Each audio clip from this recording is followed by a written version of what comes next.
It was a small restaurant on a quiet Chicago street, the kind of place people went to disappear for a few minutes. Warm food, low voices, no questions. When Al Capone walked in, everything stopped. Forks paused mid-air. Conversations died halfway through sentences.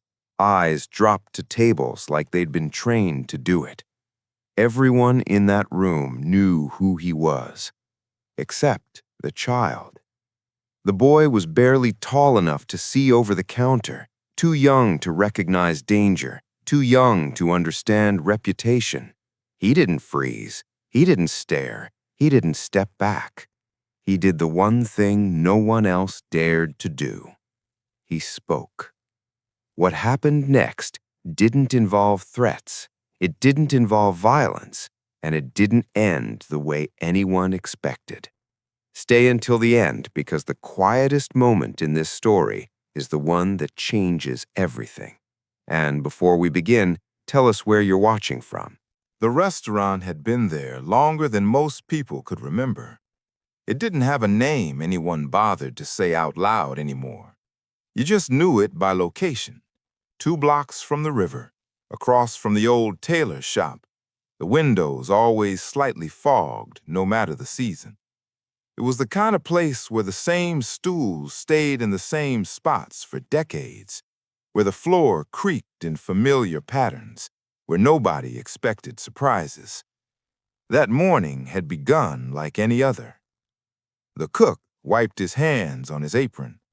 A woman stirred coffee that had gone cold. A few men sat quietly, pretending not to listen to one another. And behind the counter stood the boy. He was small for his age, thin arms, sleeves rolled up too far because the shirt wasn't really his. He moved with a confidence that came from routine, not bravery. He had grown up inside these walls. The smells, the sounds, the low conversations, they were normal to him. Fear wasn't. The bell above the door rang. It wasn't loud, it wasn't dramatic, but it was different. The first man who walked in didn't say anything. Neither did the second. Their coats were heavy, their movements deliberate. The room reacted before the boy did. Chairs shifted, cups froze mid-lift. Someone coughed and then stopped. Then Al Capone stepped inside. He didn't rush. He never rushed. His presence filled the space slowly, like smoke. Not aggressive, not threatening, just unavoidable. His eyes scanned the room the way a man checks weather, not faces. He already knew what he was walking into. The adults knew too. No one spoke his name. No one needed to. Fear didn't require introductions. People lowered their eyes, not out of respect, but habit. They had learned this choreography long ago. Look down, stay quiet, let the moment pass. The boy didn't look down. He watched Capone the same way he watched everyone else who came through the door, with curiosity, mild interest, and the responsibility of someone who had been told to do a job. Capone noticed him immediately. Not because the boy stood out, but because he didn't react. In a room that had collectively tightened, one small figure remained loose. Capone slowed his step almost without realizing it. They reached the counter. Capone's men stood slightly behind him, their eyes alert, already irritated by the silence. One of them shifted his weight, ready to speak, ready to assert presence. Before he could, the boy spoke first. "Table or counter?" the boy asked. His voice was clear, not loud, not trembling. The room seemed to inhale all at once. Capone looked at him, really looked this time. The boy's eyes were steady, not defiant, not brave, just unaware. Capone smiled slightly, not amusement, surprise. "Counter's fine," Capone said. The boy nodded, grabbed a cloth, and wiped the counter as if this were the most ordinary request in the world. Capone took a seat. The stool creaked under his weight. That sound alone made a man at the far table flinch. Capone rested his hands on the counter. Large hands, calm hands. "What'll it be?" the boy asked. Capone leaned back a little. "What do you recommend?" The boy thought about it seriously. "Soup's good today." Capone nodded. "Soup it is." One of Capone's men stepped forward. "Boss." Capone raised a finger. The man stopped immediately. The boy turned away to call the order into the kitchen. The cook's face had gone pale. He nodded without speaking. Everyone in the room was watching the boy now, some with fear, some with disbelief, some with silent anger that he didn't understand what he was doing. Capone did. That was what fascinated him. The boy returned with a glass of water and set it down carefully. His hand brushed the counter, leaving a faint streak. He frowned, wiped it again, then looked up at Capone. "People don't usually like sitting here," the boy said. Capone raised an eyebrow. "Why's that?" The boy shrugged. "They say it's uncomfortable." Capone glanced around the room. "Seems comfortable enough to me." The boy nodded. "You get used to things." That sentence landed heavier than the boy intended. Capone studied him in silence. Around them, the room waited for something, a command, a threat, a correction. Nothing came. "Do you work here every day?" Capone asked. "Most days, when school's out." Capone's eyes narrowed slightly. "You should be in school." The boy shrugged again. "Somebody's got to help." Capone followed the boy's gaze to the kitchen, to the tired cook, to the woman counting coins at a table nearby. He saw the story immediately. He always did. "You know who I am?" Capone asked casually. The boy paused. He looked at Capone's face again, as if searching for something he'd missed. Then he shook his head. "Should I?" A chair scraped loudly in the corner. Someone muttered under their breath.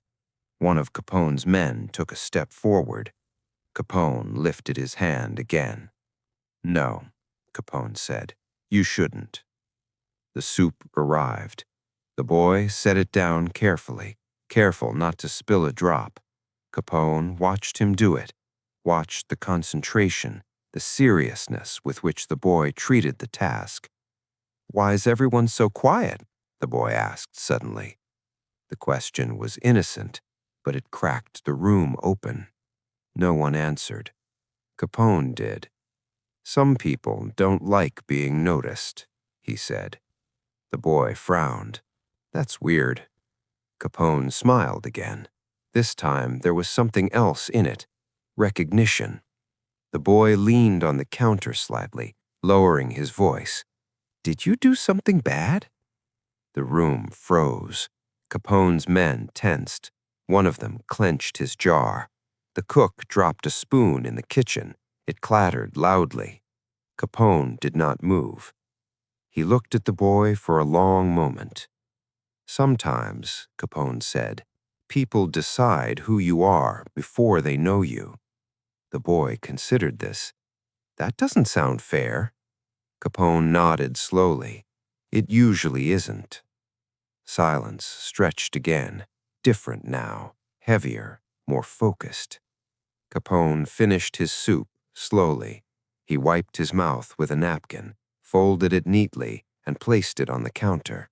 He reached into his pocket and pulled out a bill, setting it down. The boy glanced at it and blinked. "That's too much." Capone looked at him. "Is it?" The boy picked it up, looked at it again, then shook his head firmly. "Way too much." Capone's eyes flicked to the adults in the room, to the people who would have taken the money without a word, then back to the boy. "Keep it," Capone said. The boy hesitated. "I can't." Capone leaned forward slightly. "Why not?" "Because," the boy said, choosing his words carefully, "then it wouldn't be right." Something shifted behind Capone's eyes. He stood up slowly. The stool scraped back. The sound echoed. The room recoiled instinctively. Capone turned to his men. "Wait outside." They hesitated. Capone didn't repeat himself. They left. Now it was just Capone, the boy, and a room full of people holding their breath. Capone reached down, adjusted the bill, and slid it toward the boy again. "You're right," he said quietly. "It isn't right." The boy looked confused. Capone straightened his coat. "We'll fix that." He walked toward the door. The bell rang again. The room exhaled all at once. The boy stood still behind the counter, staring at the bill. He didn't know it yet, but the smallest voice in the room had just changed the direction of something far larger than a meal, and this was only the beginning. The bell above the door stopped swaying, but the silence it left behind did not. It settled into the restaurant like dust, thin and stubborn, clinging to every surface. No one moved right away. No one spoke. It was as if the room needed a moment to remember how to breathe without permission. The boy stood behind the counter, staring at the bill Al Capone had left behind. It looked heavier now than it had a few seconds earlier.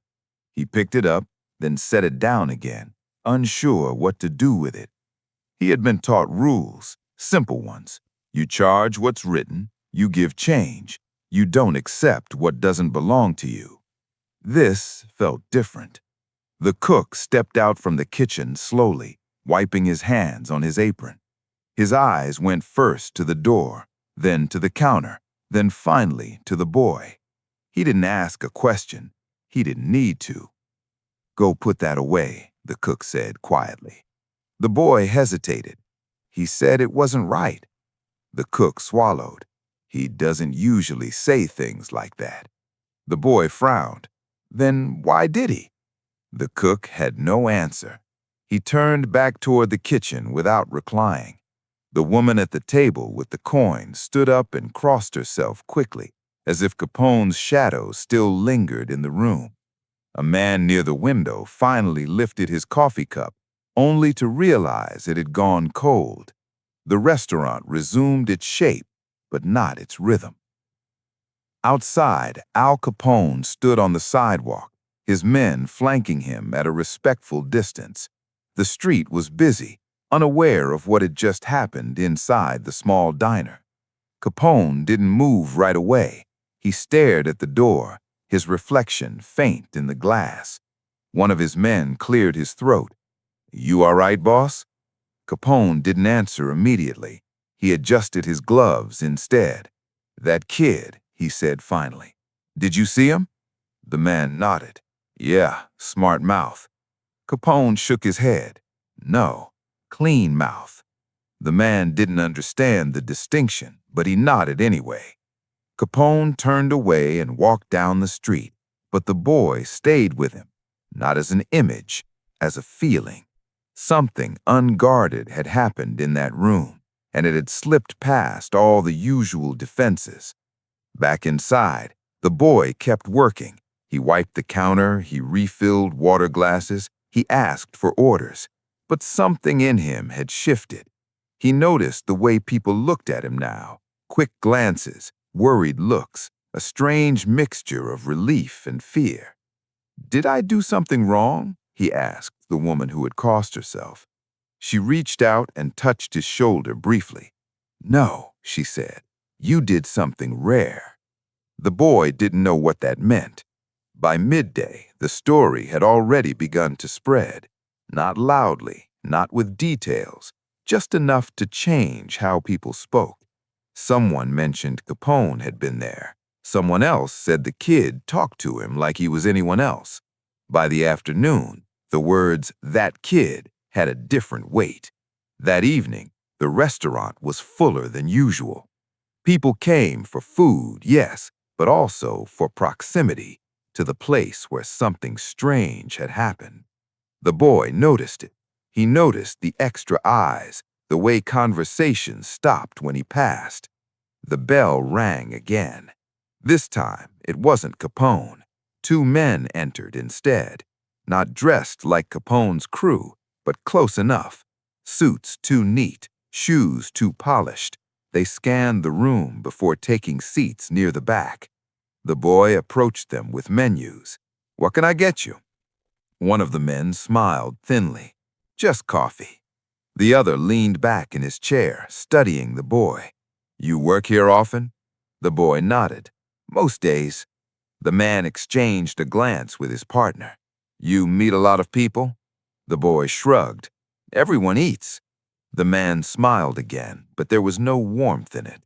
"You talk to everyone like that?" "Like what?" "Like they're the same."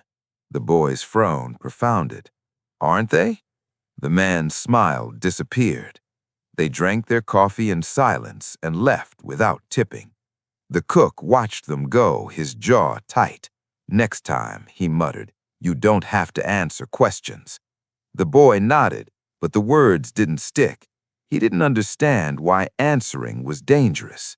The next morning, Capone returned. Not to the restaurant, not immediately. He sat in his office, listening while one of his men recounted the rumors. "They're saying you got corrected by a kid." Capone leaned back in his chair. "They're saying a lot of things." "Should we shut it down?" Capone shook his head. "No." The man hesitated. "That kind of talk spreads." "So does respect," Capone replied. Later that day, Capone walked back toward the diner alone. No entourage, no display. He stood across the street and watched through the window. The boy was there again, moving between tables, unaware of being observed. Capone noticed something else, too. The way adults leaned away from the boy now, the way they avoided speaking too freely near him, as if the child had become unpredictable. Capone smiled faintly. Fear, he knew, was lazy. It always looked for shortcuts. He entered the restaurant again. The reaction was immediate, but quieter than before. This time, no one froze. They had rehearsed this moment overnight. The boy looked up and smiled politely. "Counter or table?" Capone took the counter again. "Counter." The boy wiped it carefully, just as before. "Soup still good." "I figured," Capone said. The boy poured water, then paused. "You came back." Capone nodded. "Didn't like how I left." The boy considered this. "You didn't leave bad." Capone raised an eyebrow. "No?" The boy shook his head. "You listened." That landed harder than any accusation. Capone leaned closer. "Why'd you talk to me like that yesterday?" The boy shrugged. "You asked questions." Capone smiled. "Most people don't answer them." The boy tilted his head. "That sounds lonely." Capone went still. Around them, the room held its breath again, but this time it wasn't fear that filled the space. It was uncertainty. No one knew what this moment would become. Capone straightened slowly. "What's your name?" The boy hesitated. "My mom says not to tell strangers." Capone nodded. "Smart woman." The boy thought for a second. "You already know it, don't you?" Capone smiled but didn't answer. The soup arrived again. The boy placed it carefully, just as before. Capone didn't touch it right away. "People are scared of me," Capone said quietly. The boy looked around the room. "They're scared of lots of things." Capone watched him closely. "What are you scared of?" The boy thought hard. "Losing this place." Capone followed his gaze around the diner, the cracked tiles, the old counter, the tired cook. He understood now what the boy was protecting. Capone finished his soup and stood up. He placed the exact amount of money on the counter this time. No more, no less. "Keep doing what you're doing," Capone said. "What's that?" Capone met his eyes. "Not knowing who you're supposed to fear." He left without another word. That night, the city adjusted again. By morning, people were whispering less about what the boy had said and more about what Capone hadn't done. And that scared them far more. By the third day, the restaurant no longer felt like just a restaurant. It had become a point of reference. People didn't say it out loud, but they adjusted their routes to pass by it. Some slowed their steps when they reached the window. Others crossed the street, unwilling to look inside. The place carried weight now, not because of what had happened, but because of what hadn't. No glass had shattered. No voice had been raised. No blood had been spilled. That unsettled people far more than violence ever could. Inside, the boy moved through his routine with the same precision as before. He wiped the counter. He delivered plates. He kept his eyes level. But he felt the change. The room watched him differently now, not with fear, with caution. Adults spoke softer when he passed. Some avoided him entirely. Others studied him as if he were a problem they hadn't yet learned how to solve. The cook noticed it too. He had worked long enough to recognize when a place stopped being neutral ground. He didn't say anything to the boy, but he stayed closer than usual, positioning himself between the counter and the door whenever possible. Across the city, Al Capone noticed the change from a distance. He heard about the restaurant again that afternoon. A comment here, a joke there. The tone had shifted. The laughter was gone. People weren't mocking the story anymore. They were measuring it. Capone understood that tone well. It meant uncertainty. Uncertainty made men restless. Restless men made mistakes. Capone sat at his desk, staring at nothing in particular. He wasn't thinking about reputation or control. He was thinking about restraint, about how rarely it appeared and how disruptive it was when it did. The boy hadn't challenged him. He hadn't embarrassed him. He hadn't asked for anything. That was the problem. Back at the restaurant, the bell rang again. Not Capone. Two unfamiliar men entered, this time without suits. Their coats were worn, their faces sharp in a way that suggested hunger rather than authority. They didn't sit together. One took a seat near the window. The other leaned against the counter. The boy noticed them immediately. Not because they were dangerous, because they didn't belong. He served them without comment. But the air shifted again, subtly. The cook felt it. A man at the corner table paid early and left. Another stood and pretended to check the street outside before exiting. The men stayed. They watched. Not the room, the boy. One of them stood eventually, walked to the counter, and placed a coin down. He didn't order anything, just let it sit there. The boy picked it up and slid it back. The man smiled without warmth and returned to his seat. The cook's hands tightened on the counter. By closing time, the men were gone. Nothing had happened, but the message had been delivered. Someone had been sent, not to act, to observe. That night, the cook locked the door more carefully than usual. The boy didn't ask why. The next morning, Capone returned, but not inside. He stood across the street again, watching through the glass. He saw the way people avoided certain seats now, the way the boy was kept closer to the counter, the way fear was beginning to circle him instead of Capone. That was when Capone understood the consequence. The boy's innocence wasn't just unsettling power. It was attracting it. Capone turned away from the window. Inside, the boy felt something he couldn't explain, a heaviness, not fear, anticipation, the sense that something invisible was leaning closer. He wiped the counter again, slower this time. A woman at a table reached out and squeezed his hand briefly. She didn't say anything. She didn't have to. The boy nodded politely and moved on.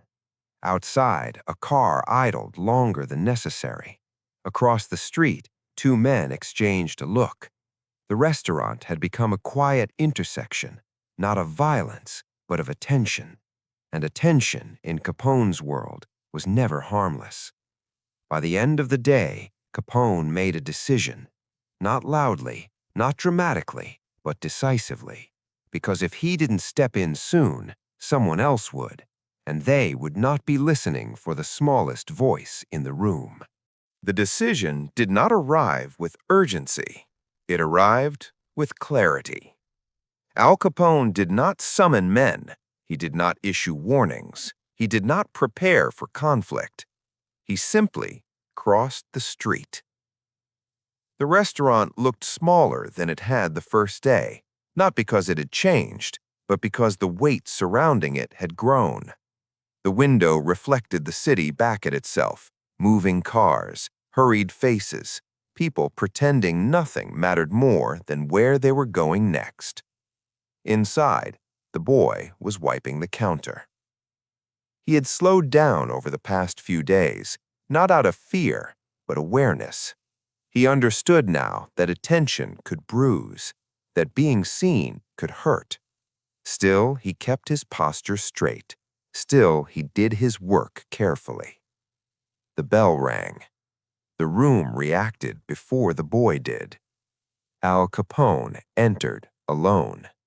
No men behind him, no coats brushing the doorframe, no need to announce himself.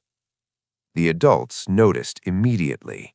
The cook stiffened, a chair shifted, someone stood up and then sat back down, unsure which was safer. The room did not freeze this time, it watched. The boy looked up. "Counter?" he asked. Capone nodded and took the same seat as before. Nothing about the moment was dramatic. That was what made it unbearable. Everyone knew this visit was different, not louder, heavier. Capone rested his hands on the counter. He did not look at the boy right away. He looked at the room.